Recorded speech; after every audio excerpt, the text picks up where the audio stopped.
এখন আমরা কথা বলবো ম্যাট্রিক্স নিয়ে। এই যে আমি এখান থেকে ম্যাট্রিক্সটা চুজ করলাম। ম্যাট্রিক্সটা চুজ করার পর আমাকে রো, কলাম এবং ভ্যালু গুলা সিলেক্ট করতে বলছে। তো আমি রোতে সাপোজ রোতে রাখতে পারি হচ্ছে জেন্ডার। রো এর এখানে আমি জেন্ডার রেখে দিলাম। দেন হচ্ছে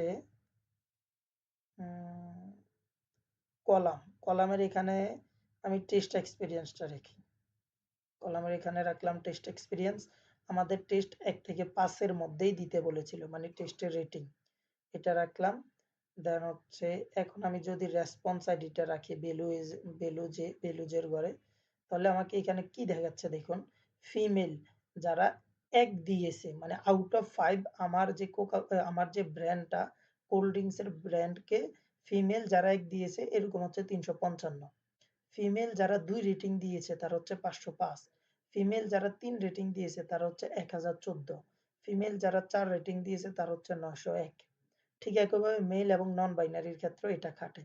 তাহলে আমরা এখান থেকে টেবুলার ফরম্যাট এবং হচ্ছে আমাদের কি বলে মেট্রিক্স এর মধ্যে একটা ডিফারেন্স হচ্ছে কি, টেবুলার ফরম্যাটে আমরা একটা টেবিলের মধ্যেই একাধিক ভ্যালু বা যেকোনো ইনফরমেশন জানতে পারি। আর আমাদের যে ম্যাট্রিক্স এর ক্ষেত্রে হচ্ছে ম্যাট্রিক্স আকারে মানে হচ্ছে রো এবং কলাম আকারে আমরা আমাদের ইনফরমেশন গুলা জানতে পারি। ঠিক একইভাবে প্রতিটা রো এর জন্য যোগফলও দেওয়া আছে। প্রতিটা কলামের জন্য কিন্তু আমাদের টোটাল নাম্বারটা দেওয়া আছে। তো ম্যাট্রিক্সটা আম খুব বেশি পুরাতন যে ভার্সন গুলা সেখানে নাও থাকতে পারে। নতুন আপডেটেড পাওয়ার বিআই ভার্সনে ম্যাট্রিক্সটা পাওয়া যাবে এবং খুবই চমৎকার একটা টুল হচ্ছে এই ম্যাট্রিক্স।